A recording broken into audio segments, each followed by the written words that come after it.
ya la clase de esta noche. Muy bien. En la clase anterior vimos... Shalom, shalom, bienvenidos. En la clase anterior vimos que Shaul intenta acusar a su hijo del problema que tiene ahora en que no es capaz de recibir una respuesta del Creador por medio del sacerdote, por medio de los Urim y Tumim. Esto es un fallo grave. ¿Cómo es posible que Dios no quiera hablar conmigo? Y en el versículo 39 dice que si la culpa está en mi hijo Jonatán, pues morirá. Y no hay quien le responda, porque el pueblo sabe, bueno, tiene varios puntos de referencia, que no siempre puede hablar de ellos en voz alta. Vamos a ver. Y lo que hace Shaul es echarlo a suertes. Ya vimos en la clase anterior el tema este de echarlo a suertes. Versículo 40. Y dijo a todo Israel, vosotros estaréis de un lado, y yo y mi hijo Jonatán estaremos de un lado, del otro lado. Y el pueblo dijo a Shaul, lo bueno a tus ojos haz. Y dijo Shaul al Señor Dios de Israel, da perfecta. Y fue atrapado Jonatán y Shaul, y el pueblo quedó libre. ¿Qué significa esto de da perfecta? Es una expresión extraña que significa que invoca al Creador para que intervenga en esta situación en que echamos las suertes. Quiere que le dé un resultado perfecto, una suerte perfecta, sin ningún malentendido. No es el sacerdote, Shalom Marión, bienvenida, no es el sacerdote quien lleva a cabo el acto, sino algún oficial o algún ayudante. Como hemos visto, el hecho de invocar al Creador no lo va a convertir en un acto espiritual. Hay condiciones, como en todas las cosas de este mundo. Es interesante el modo en que se coloca Shaul junto con su hijo frente al resto de los soldados. Lo está señalando ya como culpable a su hijo. Solo falta demostrarlo.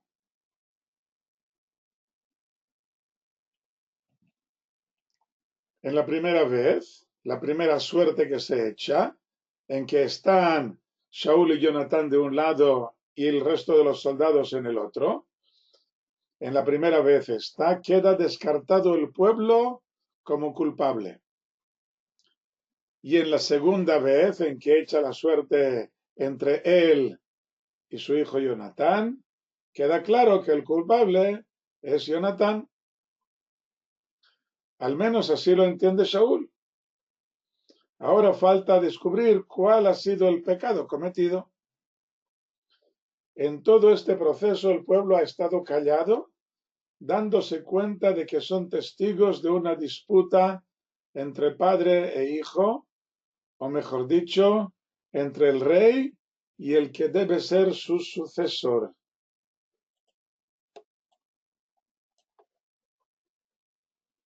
Veamos de nuevo estos versículos, versículo 41, y dijo Shaul al Señor Dios de Israel, da perfecta, y fue atrapado Jonatán y Shaul, y el pueblo quedó libre. Y Shaul dijo, echad entre mí y Jonatán mi hijo, y fue atrapado Jonatán. Ahora falta saber cuál ha sido el pecado por el que ha quedado atrapado Jonatán. Y le dijo Shaul a Jonatán, relátame qué has hecho. Y le relató Jonatán y dijo, probé con la punta de la vara que tenía en la mano un poco de miel, moriré. Y dijo Shaul, así me haga Dios y así añada, pues morirás, Jonatán. Moriré.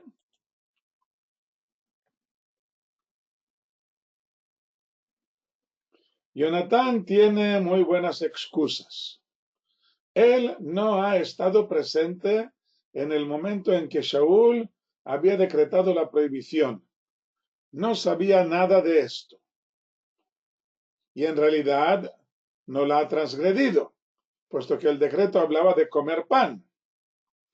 Aún en el caso correcto de entender que pan se refiere a cualquier alimento, Jonatán no había comido, sino que tan solo había probado un poco de miel con la punta de la vara.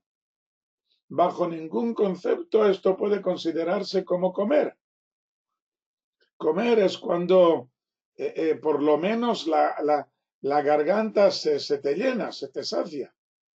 Por lo menos, si no el vientre, por lo menos la boca llena.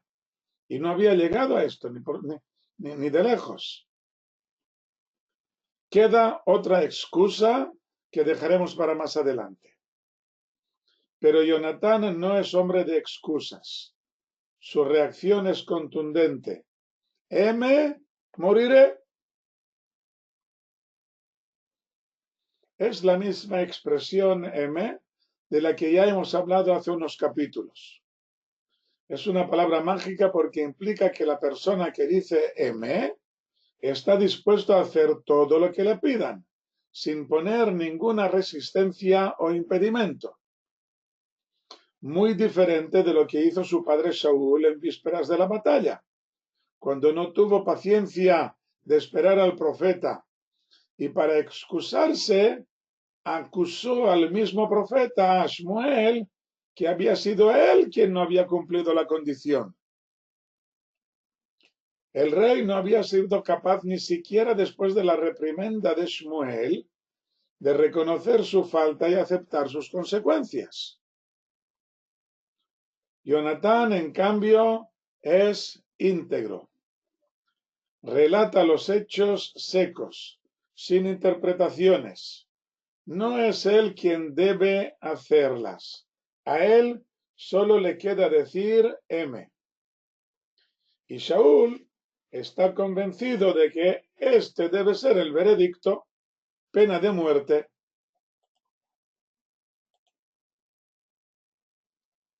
Versículo 44 hemos leído, y dijo Shaul, así me haga Dios y así añada, pues morirás, Jonatán. Y dijo el pueblo a Shaul, ¿acaso Jonatán morirá, que ha hecho esta gran salvación en Israel? Profano, vive el Señor si cae del cabello de su cabeza a tierra, porque con Dios ha obrado en este día. Y rescató el pueblo a Jonatán y no murió.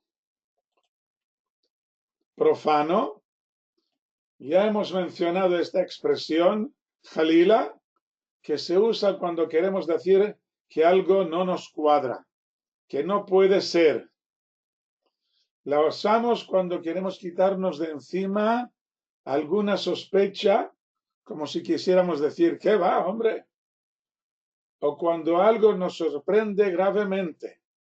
Y entonces significaría algo como, ¿cómo es posible? La traducción literal, como ya vimos, es de profano o también de hueco o vacío que no tiene sentido. Vimos que también tiene otro sinónimo o otra expresión, otra palabra que sale de la misma raíz, que es halal, cadáver. Cadáver es un cuerpo vacío de su alma, de su vida. El pueblo dice que esta decisión del rey está vacía de sentido. A mí personalmente me da la impresión de que el pueblo se ha dado cuenta de quién es el verdadero culpable, aunque por respeto no van a decirlo. Pero de aquí a inculpar a Jonatán ya es otra cosa. Esto ya no puede ser. Una rebelión. los soldados interceden por Jonatán y le rescatan de la muerte. Y dentro de la expresión esta que usan, estas palabras que usan para defender a Jonatán, dicen porque con Dios ha obrado en este día.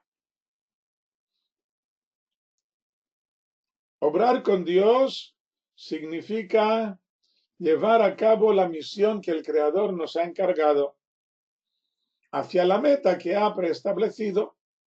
Hay una meta personal, una meta familiar, nacional, universal. Shalom, Sara, bienvenida.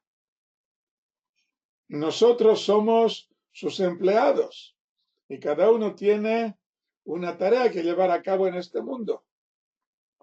Los hay que la cumplen con alegría y los hay que intentan obstruirla o detenerla. Los hay que son conscientes de ello, tanto si la cumplen como si reniegan de ella, y los hay que lo hacen sin darse cuenta. En aquel momento estaban hablando de la lucha contra los filisteos que estaban oprimiendo a Israel. La opinión de Jonatán como mano derecha del rey era la de llevar a los soldados a la victoria.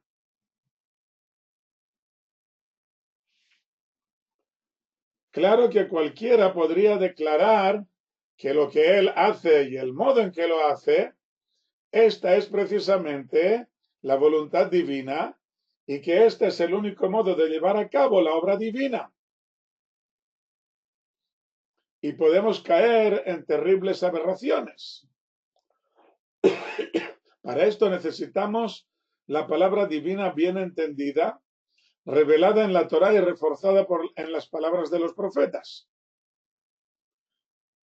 La tarea de diferenciar entre los iluminados de toda clase que se creen portadores de la verdadera verdad y los que realmente la cumplen puede resultar muy, muy difícil. ¿Cómo distinguir entre los falsos profetas y los verdaderos? ¿Cómo diferenciar entre un charlatán y un hombre íntegro? Ya hemos hablado del dilema. Aquí solo lo menciono de paso. Los soldados declaran que Jonatán es íntegro, que ha obrado con Dios y consiguen convencer al rey y rescatan a Jonatán. Aunque Shaul no se ha dado cuenta de quién es el verdadero culpable. El pueblo, los soldados, no se atreven a decírselo. Y su hijo Jonatán tampoco, a pesar de que se le escapó una indirecta cuando probó la miel y dijo, mi padre ha enturbiado al pueblo. Por culpa de mi padre van a ocurrir ahora desastres. Él sabe perfectamente de quién es la culpa, pero no quiere, no puede decirlo.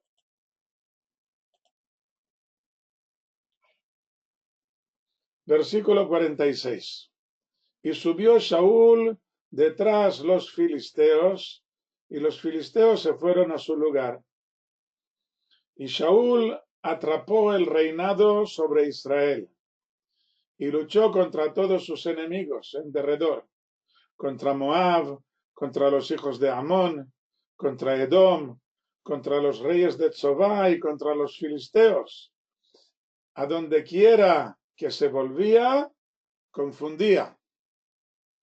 Obró con valentía e hirió a Amalek y salvó a Israel de manos de los que los saqueaban. La expresión en el versículo 47, que atrapó el reinado, también es una expresión extraña. ¿A qué se refiere? Como ya hemos visto en clases anteriores, aún no había llegado el momento de la monarquía. Hemos hablado de varios puntos de vista con este respecto a este tipo de régimen y casi todos, exceptuando Rabbi Yitzhak Abarbanel, hablan favorablemente de la monarquía. En la Torá tiene un buen párrafo en el capítulo 17 de Devarim que nos da una clara impresión de que no es algo negativo en sí y que puede tomarse incluso como mandamiento de nombrar un rey. Y así lo entienden muchos de los sabios en el Talmud y en el Midrash, y así lo menciona Maimónides en su código de leyes Mishneh Torah. Esto no significa que sea inmune a los defectos, ni tampoco debemos suponer que no tenga sus condiciones. Y una de las condiciones es que el rey debe ser de la tribu de Yehudá. Ya lo hemos mencionado varias veces. Si alguien de otra tribu toma el poder, será de un modo parcial, transitorio, sin un futuro lejano, como veremos la opción que presenta Jonatán unos capítulos más adelante. En el capítulo 8 estudiamos que el pueblo pierde la paciencia y exige un rey. Aún no ha llegado el momento, faltan tan solo 2 años y medio. Esto lo sabremos a posteriori. Faltan solo 2 años y medio para que llegue el verdadero rey. Si hubieran esperado un poco más, tal vez nos hubiéramos ahorrado algunos obstáculos. Pero al fin y al cabo, no hemos perdido nuestro libre albedrío. Y la decisión de pasar a la monarquía obliga al creador a buscarles la persona más apropiada dentro de lo que tenemos en aquel momento. Y esta persona es Shaul, de la tribu de Binyamin, y Shaul atrapa el reinado. La tribu de Binyamin viene simbolizada en la bendición de Jacob a sus hijos, al final del libro de Breshit, como el lobo, a diferencia de Judá, que es el león. El león asiático, ataca solo, sin miedo a perder su presa. En cambio, el lobo tiene que atacar en manada, de noche, buscando la oportunidad. Shaul aparece en un momento clave y aprovecha la situación, no en el sentido maquiavélico o político de la expresión, sino en el enfoque histórico del panorama social. Él no tenía ninguna mala intención, ni lo hizo con maquinaciones prohibidas. Estamos hablando de la perspectiva espiritual que en aquel momento, no memento, sino momento, que en aquel momento llevaba el visto bueno divino, pero no tiene éxito. Siempre podría haberlo hecho mejor. No es un líder nato, como veremos al final de nuestro versículo, que dice, a donde quiera que se volvía, condenaba. El verbo usado en hebreo, hirshia, aparece 36 veces en el Tanaj, y todas ellas en el sentido de ser malvado. Los traductores y comentaristas tratan de suavizarlo de algún modo, tratan de explicar que se refiere a que condenaba a sus enemigos. Pero el Talmud en el Tratado de Sanedrín explica que nunca tenía la razón. Dios no le ayudaba, lo hacía mal, porque no tiene las aptitudes de líder. No es que no ganara las batallas, sino que lo hacía sin gracia, sin completar la tarea que le había sido encargada. Y aquí me remito a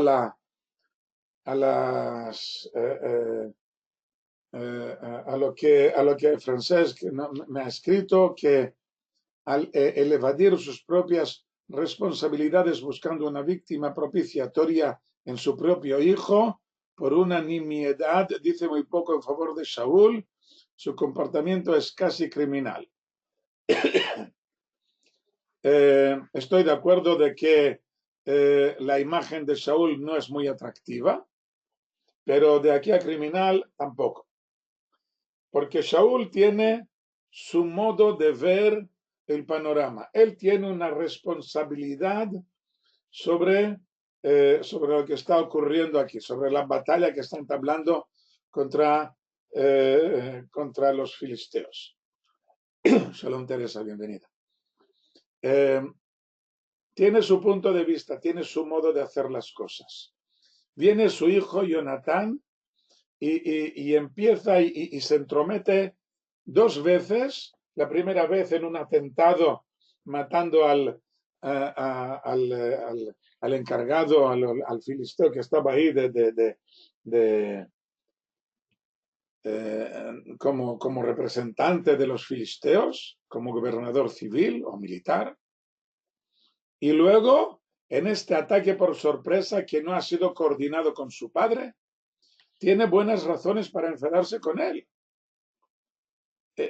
Lo está viendo como una persona negativa.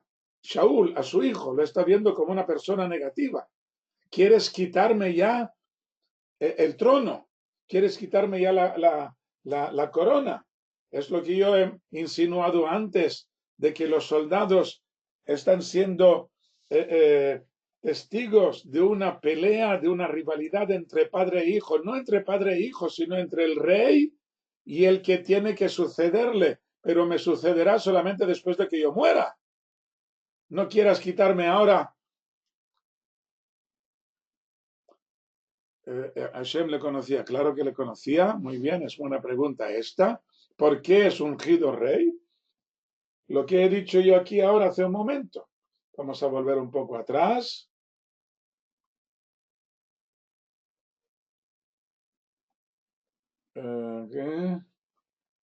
¿Dónde está esto?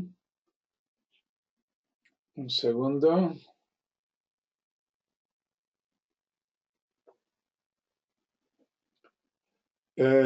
Sí, aquí.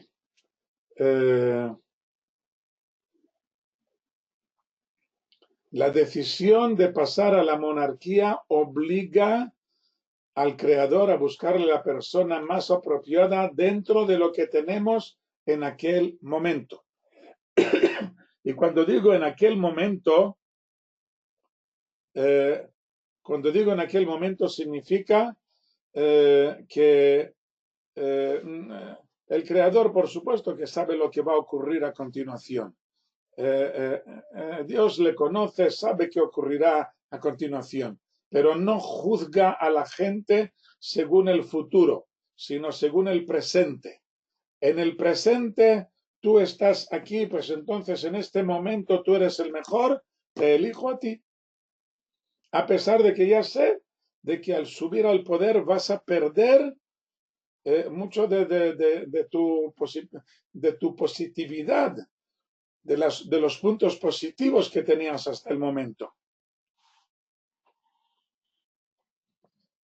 Esto de hacerlo sin gracia, esto lo he añadido yo. Pero bien, es verdad. El Talmud solamente dice que nunca tenía la razón. Yo he añadido que lo hacía mal. Lo he puesto aquí entre comillas para que quedara claro lo que dice el Talmud exactamente. No tenía la razón, nunca tenía la razón. O sea que hacía las cosas que te das cuenta que eran forzadas. Una persona que llega al poder sin estar preparado para ello, sin tener ¿cómo se dice esto? El carisma, sin tener la gracia de hacer las cosas bien hechas. Él las hace, las cumple, pero no las cumple bien. Las cumple de un modo un poco fastidioso. Pero hay que tener en cuenta que es el primer rey. No había tenido ningún ejemplo a seguir. Él está inventando la rueda. Él está experimentando en sí mismo lo que significa ser el rey. Y es muy difícil. Y más cuando no estás preparado para esto, no tienes las cualidades para esto. Dice el versículo 48, que obró con valentía e hirió a Amalek y salvó a Israel de manos de los que lo saqueaban. Hirió a Amalek.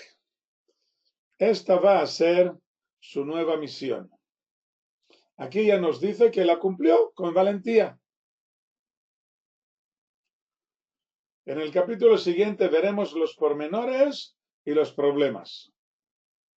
Hemos encontrado a los amalequitas una y otra vez junto a los que nos oprimían, aunque nunca aparecen ellos en solitario, lo que nos hace pensar que en realidad su principal tarea era la de incitar a otras naciones a luchar contra nosotros. Según vemos en el libro de Shemot, justo al salir de Egipto nos encontramos con los amalequitas que no podían soportar la idea de que fuéramos un pueblo especial, de que el Creador nos hubiera tratado de una manera sobrenatural, con milagros. No puede ser.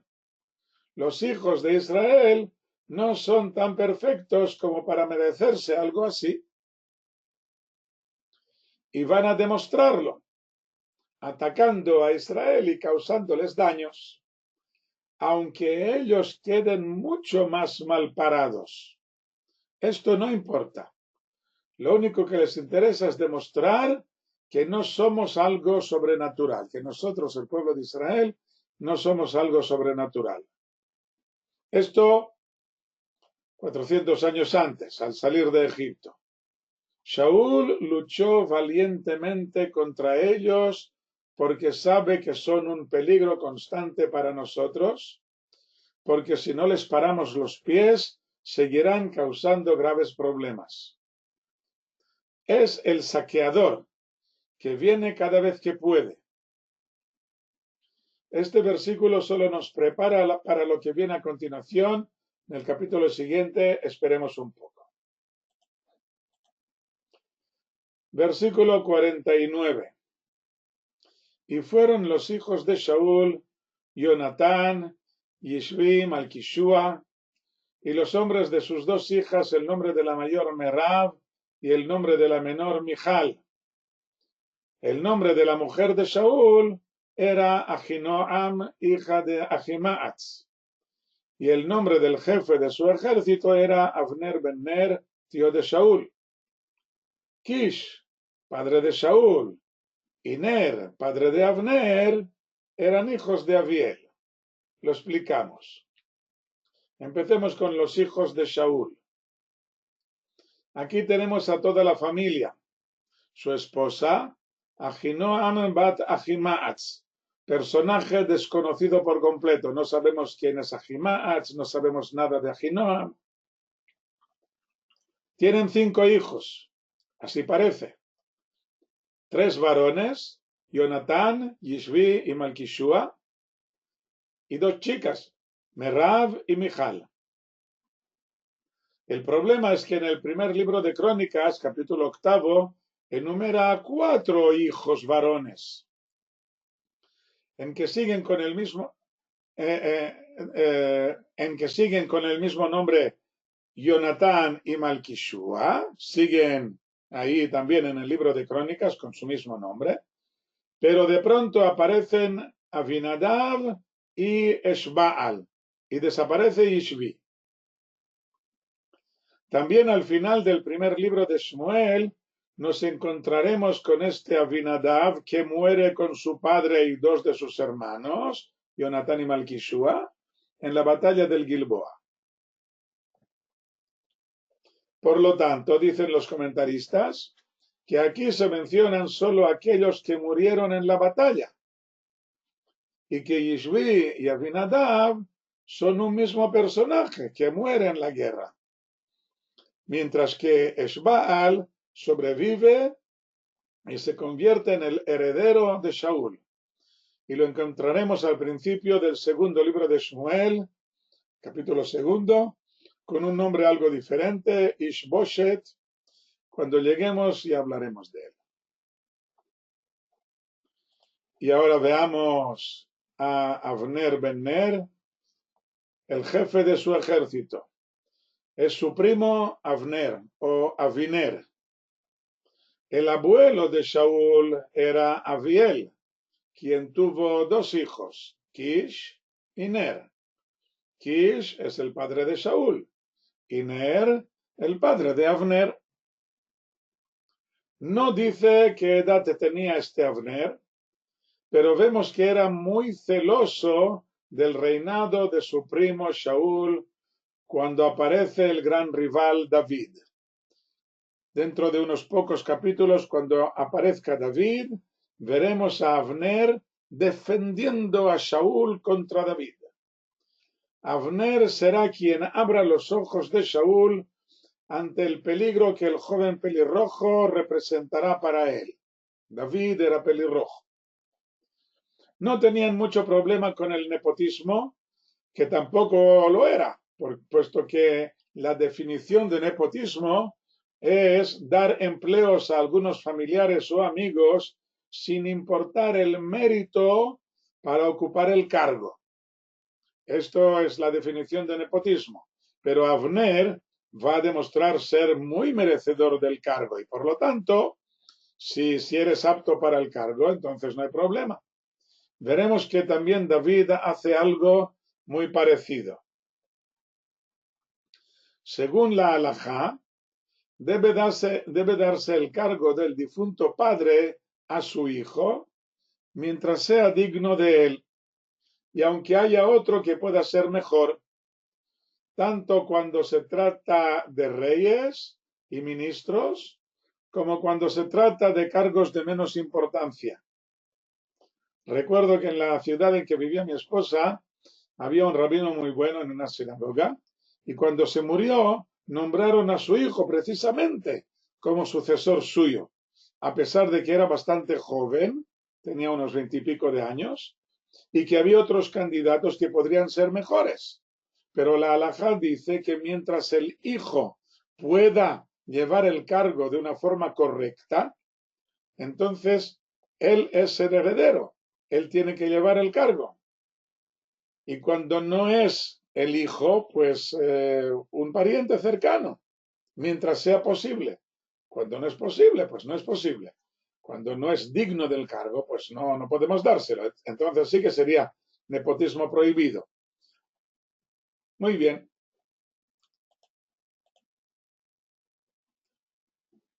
Último versículo del capítulo 14. Y fue la guerra contra los filisteos fuerte durante todos los días de Shaul. Cuando Shaul veía a algún hombre fuerte o valiente, lo unía a su servicio. Aquí nos aporta un detalle importante de que la guerra contra los filisteos continuó a lo largo de todo el reinado de Saúl, que no fue muy largo, fueron en total 2 años y medio. Pero que no fue esta que hemos visto, no fue la última o la única batalla. Capítulo 15. Y dijo Shmuel a Shaul: a mí me envió el Señor a ungirte por rey sobre su pueblo, sobre Israel. Y ahora escucha la voz de las palabras del Señor. En la ocasión anterior hiciste una gran tontería. Ahora te conviene escuchar bien las instrucciones del Creador que te transmite el profeta. Porque Dios siempre nos da nuevas oportunidades para mejorar la situación. Podemos preguntarnos, ¿cómo es posible evitar cometer errores o tonterías? Somos humanos y seguro que cometeremos algún error. ¿Cómo es posible que se exija de un rey que no cometa ninguna equivocación? Por lo tanto, debemos fijarnos que aquí estamos hablando de funciones que corresponden al rey como tal, no como persona particular. La crítica del profeta se refiere a estos fallos a nivel de gobernante, sobre todo si tenemos en cuenta de que Shaul había atrapado el reino, o sea que en realidad no le correspondía. Y por lo tanto bastará con poco para retirarlo. Y más aún cuando se trata de uno de los asuntos más básicos de su cargo como rey, como veremos a continuación. Versículo segundo. Así dice el Señor de los ejércitos. Recuerdo lo que hizo Amalek a Israel cuando se puso en el camino al subir de Egipto. Veamos un poco de historia. En el libro de Bereshit, el Génesis, capítulo 36, vemos la genealogía de Amalek. Esaú y Jacob son hermanos gemelos. El primogénito de Esaú es Elifaz, quien tiene una concubina llamada Timná, que le parió a Amalek. Por lo tanto, Amalek es nieto de Esaú, que es hermano gemelo de Jacob. Los hijos de Israel salen de Egipto y se encaminan hacia el monte Sinai. Antes de llegar al lugar de la entrega de la Torá, Amalek sale a su encuentro y Moshe señala a Josué para que se ponga al frente del ejército de Israel. Moshe se sube a una colina vecina junto con su hermano Aarón y con Hur para orar por Israel. Pero le faltan las fuerzas a Moshe y es necesario que se siente sobre una piedra y que sus dos acompañantes le sostengan los brazos. Es muy extraño, puesto que al morir, 40 años más tarde, cuando Moshe muere, dice la Torá que Moshe tenía 120 años al morir, no se había apagado su ojo ni había perdido su vigor. Si no había perdido su vigor, entonces, ¿cómo es esto de que aquí, en esta batalla tan importante, de pronto le falta el vigor? La descripción de la batalla en el libro de Shemot, capítulo 17, la descripción de la batalla es muy extraña.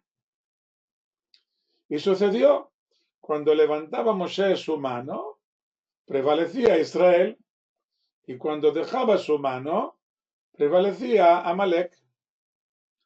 Y las manos de Moshe pesaban, y tomaron una piedra y la pusieron debajo de él y se sentó en ella.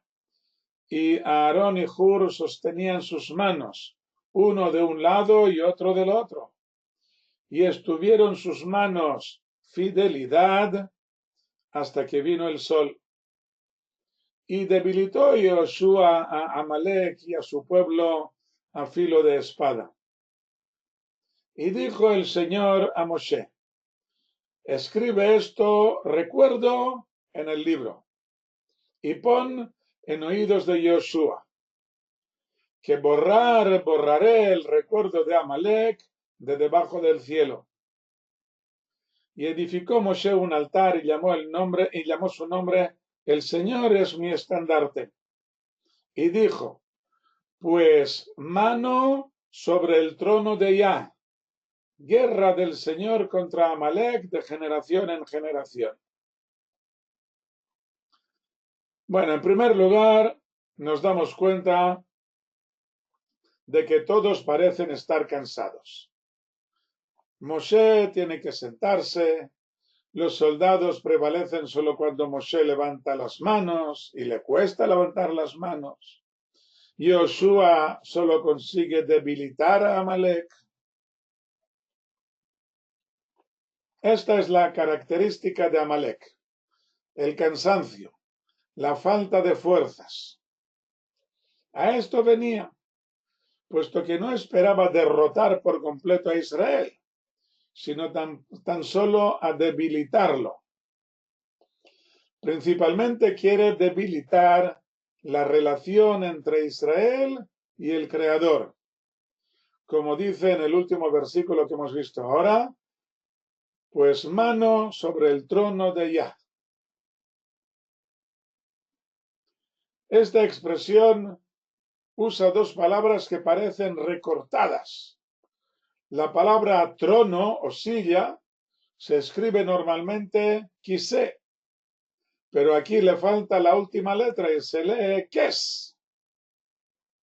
Y también el tetragrama, que son 4 letras, ha quedado recortado en 2, dejando ver solamente las 2 primeras letras, Yud, Hei, Yah,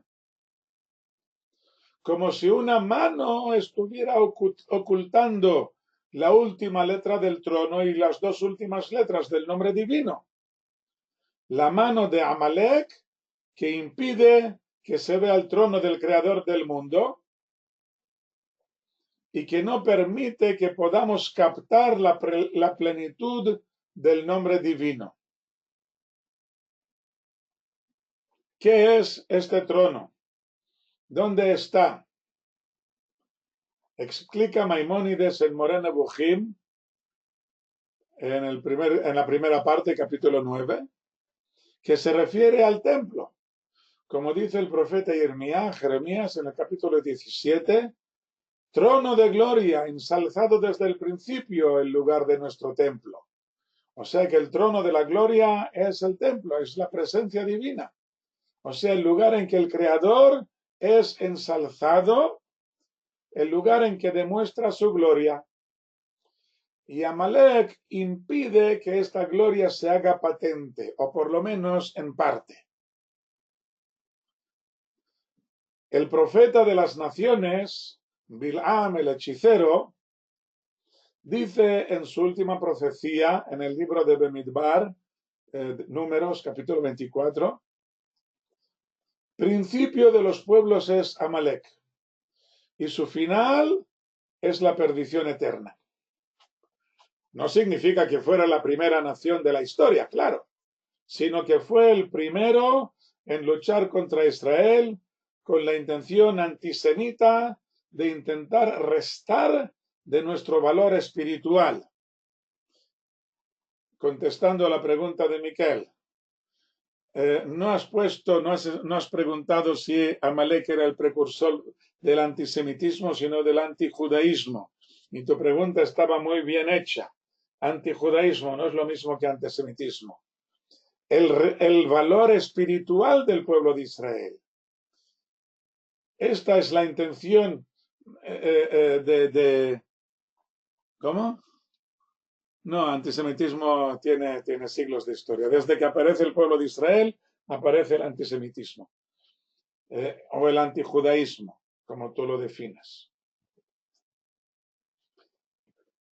El Zohar dice, para ilustrar la idea, que los amalequitas atrapaban a aquellos de los hijos de Israel que por sus pecados habían quedado expelidos de las nubes de gloria, y ellos lanzaban sus circuncisiones al cielo diciendo, toma lo que querías.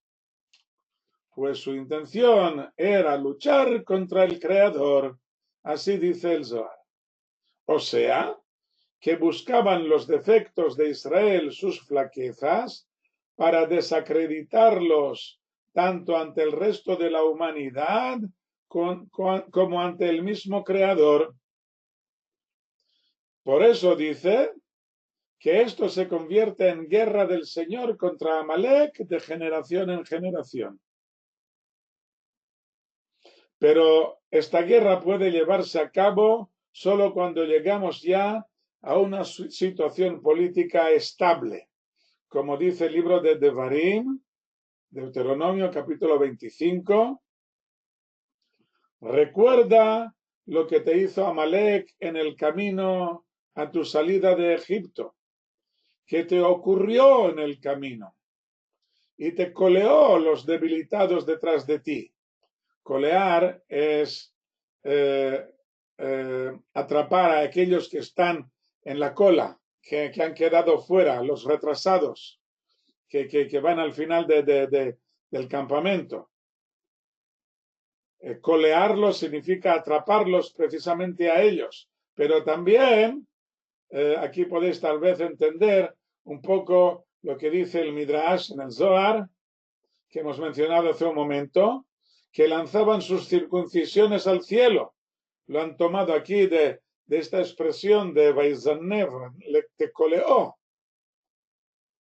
Y tú estabas fatigado y cansado y no temió a Dios. Amalek no teme a Dios. Y sucederá cuando te haya dado descanso el Señor tu Dios de todos tus enemigos alrededor, en la tierra que el Señor tu Dios te da en heredad para poseerla, borrarás el recuerdo de Amalek debajo del cielo. No olvides. Sin duda, el mandamiento más difícil, como ya veremos a continuación.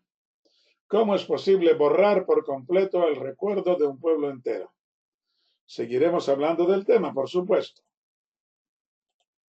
Dice el versículo 3. Ahora, dice Shmuel, en nombre del Creador, le dice a Shaul, ahora ves y hiere a Amalek y anatemizarás todo lo que le pertenece, y no te apiades de él, y matarás de hombre a mujer, de joven a mamante, de buey a cordero, de camello a asno. No te apiades de él. Estamos tocando uno de los temas más sensibles de nuestra Torá, en que nos ordena exterminar por completo una nación, llevar a cabo un genocidio, como lo que intentaron hacer los nazis al pueblo de Israel, y que nosotros, que lo sentimos en nuestra propia carne, nos escandalizamos y horrorizamos. Resulta muy difícil, casi imposible, encontrar excusas para algo así. No las hay. Puede ser que lo único que nos quede sea el cumplimiento a ciegas de la orden divina, al igual que Abraham creía que debía degollar a su hijo Yitzhak, hasta que el Creador le impidió que lo hiciera. Con este acto, que iba en contra de todos los principios de Abraham, en contra de todo lo que había estado predicando durante toda su vida, en este acto se quedaba completamente desarmado de su entendimiento humano.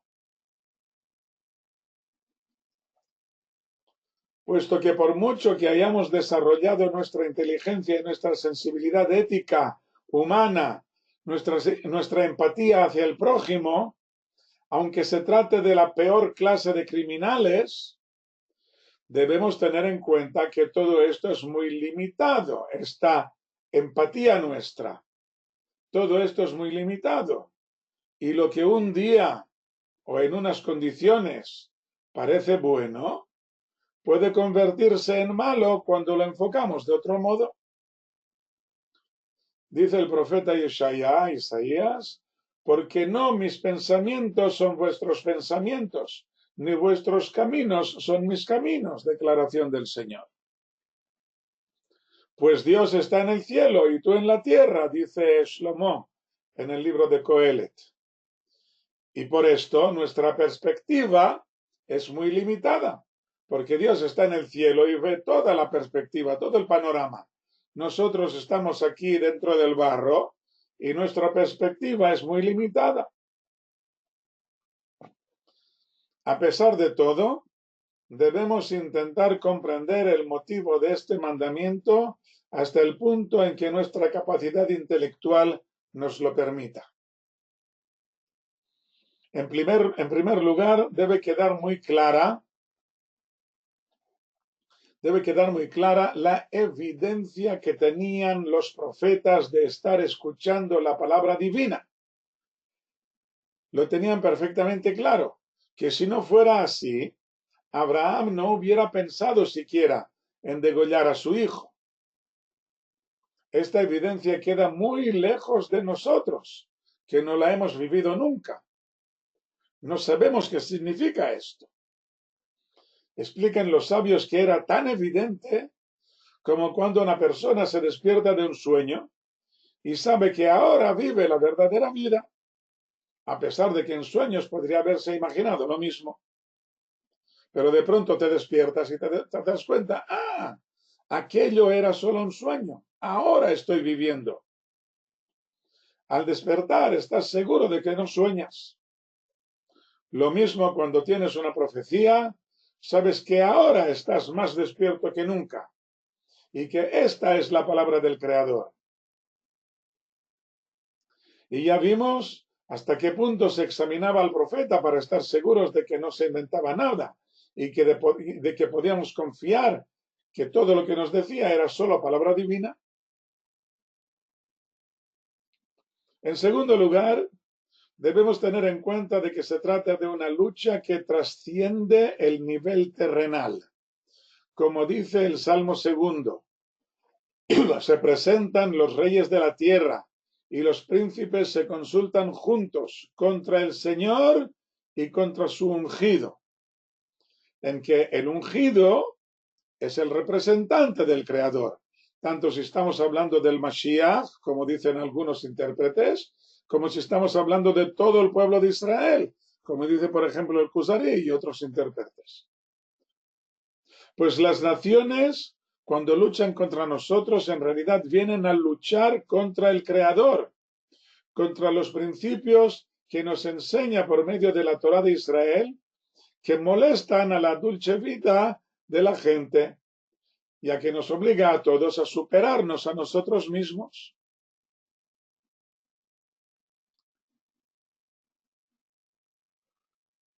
Ok. Y por lo tanto, viendo que Amalek fue el primero en luchar contra la intervención divina en el mundo, al intentar borrar sus milagros, al declarar que Israel no podía ser un pueblo especial que recibiera una atención sobrenatural.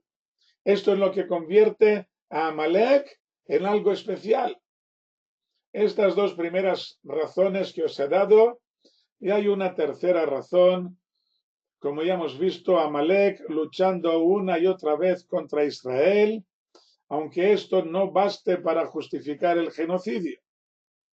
Con todo esto aún nos quedamos muy insatisfechos de las explicaciones que aún no nos bastan para entender un mandamiento así, al igual que 1000 razones no bastan para entender el motivo del exterminio que planearon los nazis. Y no es que esté comparando yo aquí al pueblo de Israel con los nazis, que Dios me libre. Está claro que hay algo mucho más allá de nuestro entendimiento, que por mucho que nos esforcemos, nos quedamos sin poder entender y nos resistimos a aceptar. No somos los primeros ni seremos los últimos.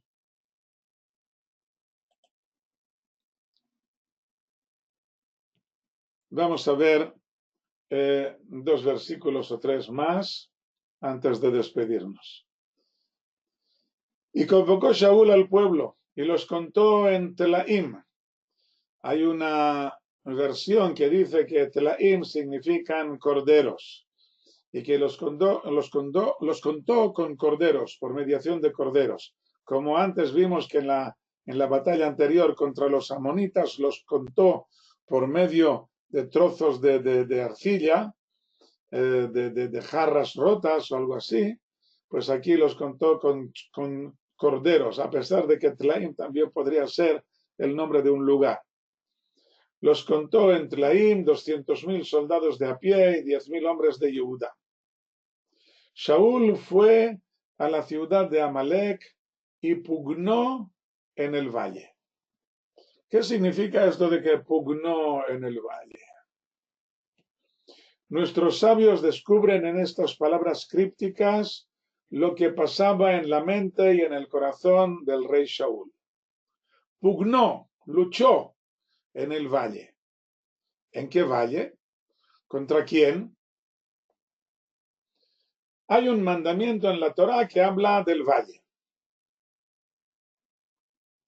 En el libro de Devarim, Deuteronomio capítulo 21, Si se encuentra un cadáver en la tierra que el Señor tu Dios te da para que la poseas, caído en el campo, no se sabe quién lo mató. Saldrán tus ancianos y tus jueces y medirán hacia las ciudades que están alrededor del cadáver. Y será la ciudad más próxima al lugar donde fue hallado el muerto. Tomarán los ancianos de aquella ciudad una novilla que no haya trabajado y que no haya tirado del yugo, y harán bajar los ancianos de esta ciudad a la novilla, a un valle duro, que no sea arado y no sea sembrado, y desnucarán allí la novilla, en el valle, y se acercarán los sacerdotes, hijos de Leví, porque a ellos ha escogido el Señor tu Dios para servirle y para bendecir en el nombre del Señor. Y según su boca será todo litigio y toda plaga se refiere aquí a las plagas de la lepra, en que deciden si es pura o impura. Versículo 6, y todos los ancianos de aquella ciudad, los cercanos al cadáver, lavarán sus manos sobre la novilla desnucada en el valle, y responderán y dirán, nuestras manos no han derramado esta sangre, y nuestros ojos no han visto. Expía a tu pueblo Israel, al cual has redimido, Señor, y no pongas sangre inocente dentro de tu pueblo Israel, y les será expiada la sangre, y eliminarás la sangre inocente de en medio de ti, pues harás lo que es recto a los ojos del Señor. Este texto habla de la responsabilidad que tienen los habitantes de cada ciudad de que los transeúntes desconocidos que circulan por las cercanías de la ciudad no sufran ningún daño. Y los ancianos, los líderes de la ciudad, tienen la obligación de procurar que se les dé alimento y alojamiento en la ciudad y que se les acompañe hasta la siguiente ciudad para evitar que les ocurra nada malo. Cuando se lavan las manos sobre la novilla desnucada, deben poder decir que esta persona no ha pasado por nuestra ciudad y lo hemos dejado sin alimento o sin cobijo o sin acompañamiento.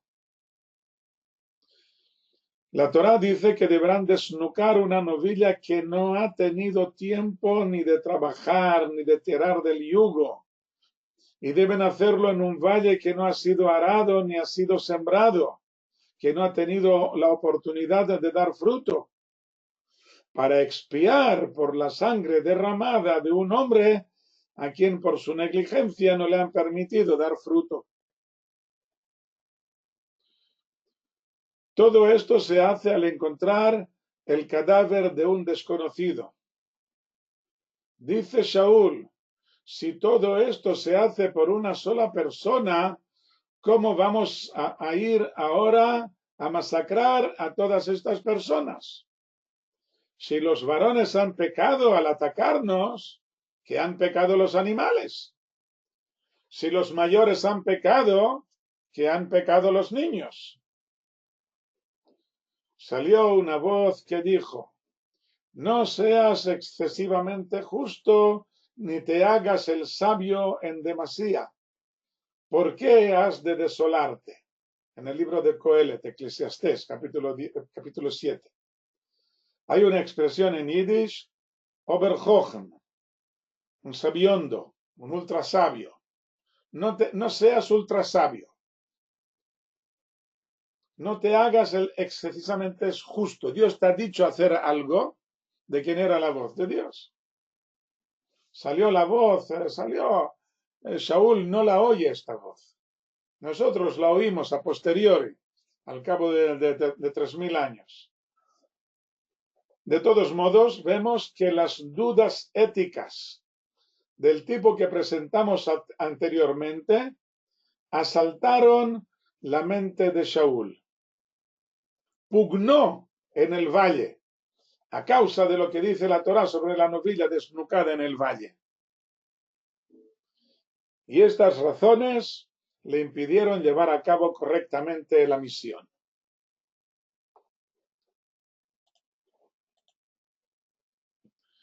Y dijo Shaul al kenita: Id, apartaos, descended de entre la Amalequita, no sea que os añada con ellos. Y tú hiciste bondad con todos los hijos de Israel al subir de Egipto. Y se apartó el kenita de dentro de Amalek. El kenita lo conocemos.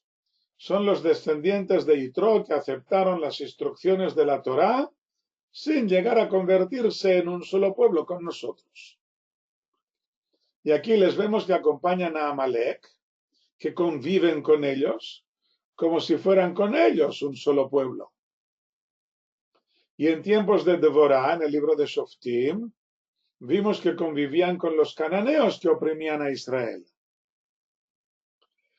Pero nuestros sabios explican que ellos formaban una especie de puente entre Israel y las otras naciones, intentando acercar los principios de la Torá precisamente a los que estaban más alejados. Su buena voluntad quedó reflejada en la actuación de Yael a favor de Israel en tiempos de Devorá y mucho más tarde cuando pasan a formar parte integral del pueblo de Israel. Y el texto que tenemos delante da testimonio de la ayuda que nos dio cuando salimos de Egipto. Francés pregunta si hay kenitas hoy en día. Los drusos aseguran que son descendientes de Yitro, del suegro de Moshe, pero yo no lo he comprobado.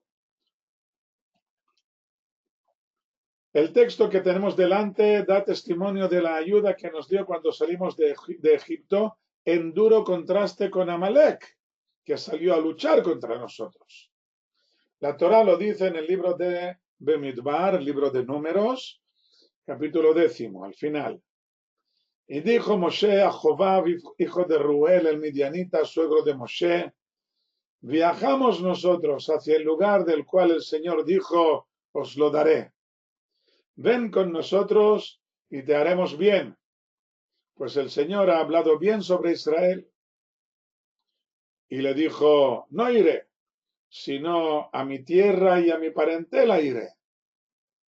Y dijo Moshe, le contesta: no nos abandones ahora, puesto que si por esto tú sabes nuestra acampada en el desierto, y serás para nosotros como ojos.